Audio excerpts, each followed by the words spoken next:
नमस्कार विद्यार्थी मित्रांनो. आज फूड पॉइझनिंग विषयी आपण बघणार आहोत. फूड पॉइझनिंग बघा बऱ्याच ठिकाणी एकाच वेळेस बऱ्याच लोकांना काही विशिष्ट अन्न खाल्ल्यानंतर त्रास व्हायला लागतो.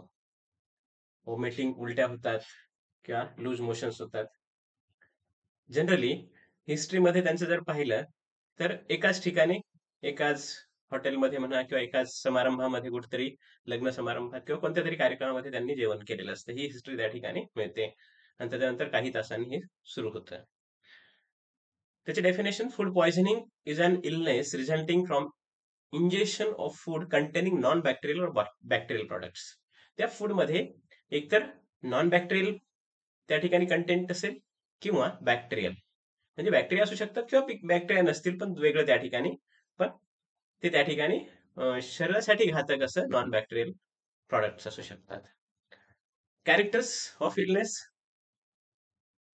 Simultaneous attack of many people at the same time. बघा जसं मी आधीच सांगितलं, एकाच वेळेस बऱ्याच लोकांना त्या ठिकाणी त्याचा प्रॉब्लेम होतो. And history of injection of common food by all sufferers. सगळ्यांनी कॉमन फूड कोणतं तरी खाल्लेलं असतं हे त्या ठिकाणी लक्षात येतं. Similarity of sine and symptoms. सगळ्यांमध्ये लक्षणं जी आहेत ते सारखी असतात. तेव्हा त्या ठिकाणी हिस्ट्री घेताना त्याने कुठं काही खाल्लं होतं का, आणि तिथं ज्यांनी काही खाल्लं होतं त्यांना असं त्रास होतोय का? कारण एकाच ठिकाणी सगळे पेशंट येणार आणि वेगवेगळ्या ठिकाणी जाऊ शकतात, तर ती हिस्ट्री घेणं फार महत्वाचं ठरतं. Then types of food poisoning, two types: bacterial food poisoning and non bacterial. जसं आधी सांगितलंय की बॅक्टेरियल किंवा नॉन बॅक्टेरियल. मग बॅक्टेरियल मध्ये it is again divided into three types: infection, toxin and botulism. Infection मध्ये due to micro organisms like salmonella group of organism. Salmonella ग्रुपचे जे ऑर्गॅनिझम्स असतात, मायक्रो ऑर्गॅनिझम्स, त्याच्यामुळे त्या ठिकाणी इन्फेक्शन होऊ शकतं. Then toxins, most cases due to staphylococci which produce heat stable एंट्रोटॉक्सिन्स.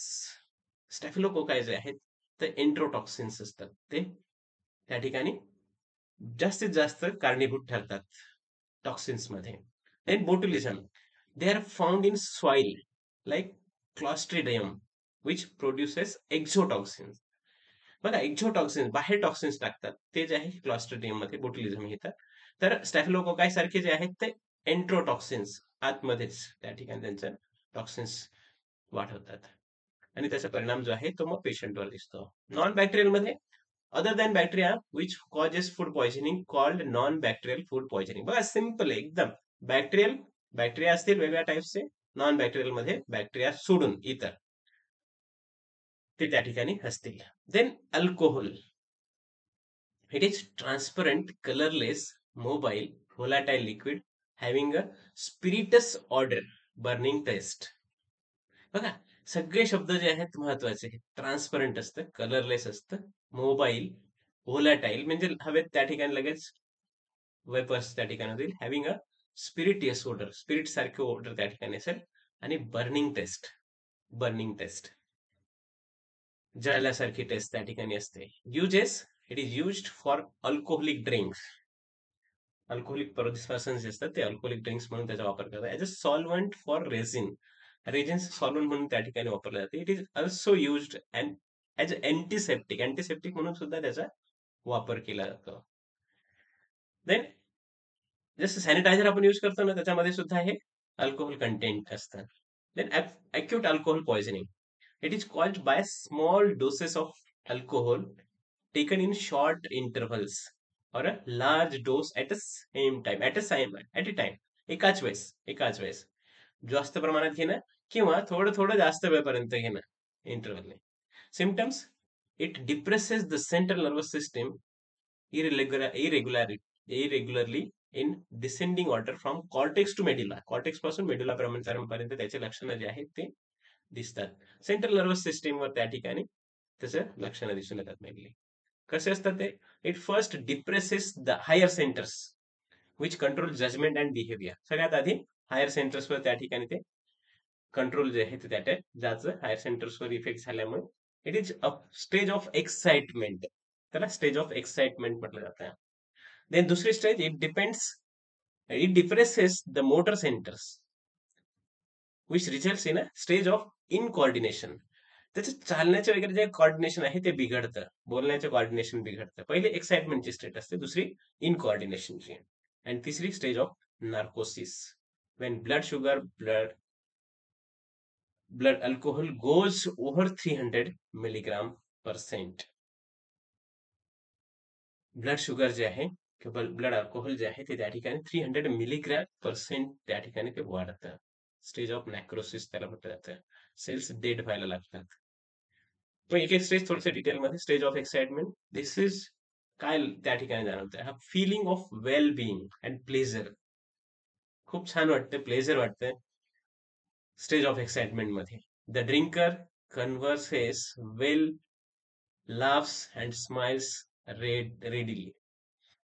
बघा त्याला खूप छान वाटतं, हसत राहतो, स्माइल करत राहतो. एक्साइटमेंटची स्टेज असते ती आणि त्या एक्साइटमेंटसाठी लोक घेतात, पण ते पुढे स्टेज ऑफ इन कोऑर्डिनेशन पर्यंत जातात आणि मग त्या ठिकाणी सगळं पुढच्या स्टेजेस पर्यंत, स्टेज ऑफ नार्कोसिस मध्ये पण ते त्या ठिकाणी जातात आणि पेशंट एक्सपायर सुद्धा होऊ शकतो याच्यामध्ये.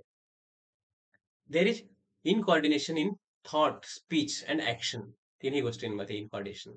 थॉट म्हणजे तो काय विचार करतोय त्यालाही कळत नाही, काय बोलतो हे त्यालाही कळत नाही, कसं चालतोय त्यालाही कळत नाही. Due to which there is impaired judgement. He may be confused with slurred speech and staggering gait. बोलताना तो काय बोलतो हे ते सुद्धा कळत नाही आणि चालणं सुद्धा त्याचं बिघडलेलं असतं. Stage of incoordination. आणि बरेच लोक अल्कोहोल जे घेतात ते या स्टेज पर्यंत घेतात किंवा त्याच्याही पुढे काही तर स्टेज ऑफ नॅक्रोसिस पर्यंत घेतात. Person passes into deep sleep. म्हणजे तो कुठं झोपलेला आहे, कुठं पडलेला आहे त्यालाही कळत नाही. तीच ती अशी असते स्टेज जी असते ती स्टेज ऑफ नार्कोसिस. आणि बऱ्याच जणांना ती त्याची कॅपॅसिटी वाटते, नाही, ती स्टेज ऑफ नार्कोसिस आहे. त्याची कॅपॅसिटी पहिल्या याच्यामध्ये एक्साइटमेंट जे आहे तिथपर्यंत त्याची मेन कॅपॅसिटी, हे बाकीचं जे आहे ते एक्स्ट्रा आहे.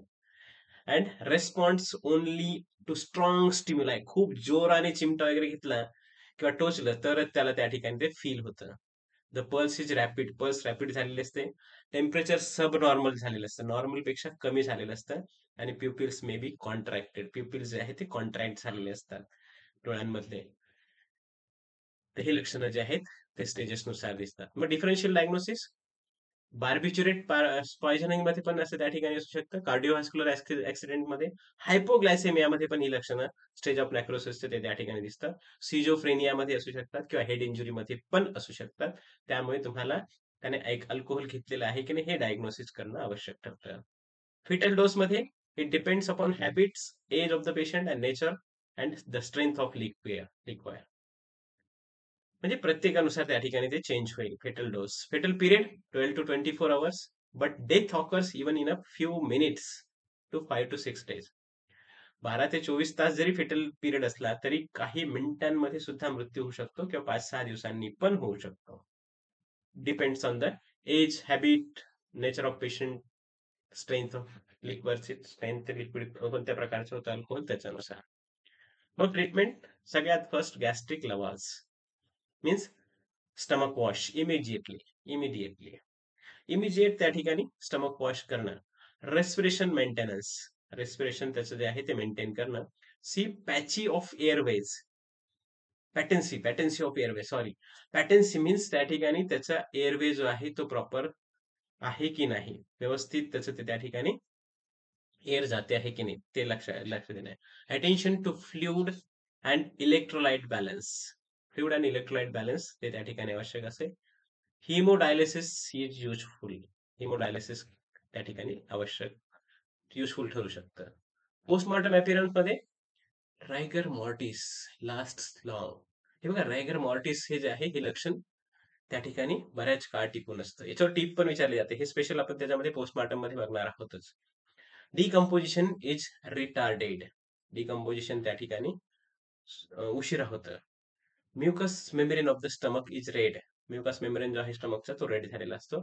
Congested and इन्फ्लाम. कंजेस्टेड असतं, इन्फ्लाम त्या ठिकाणी सूज आलेली असते.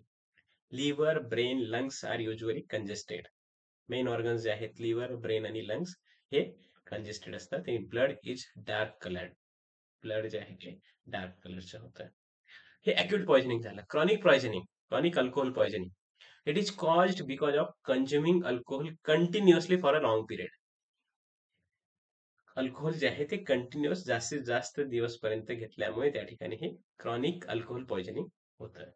Symptoms: dipsomania, loss of appetite, vomiting, impaired mental function, polyneuritis, skeletal myopathy and withdrawal symptoms.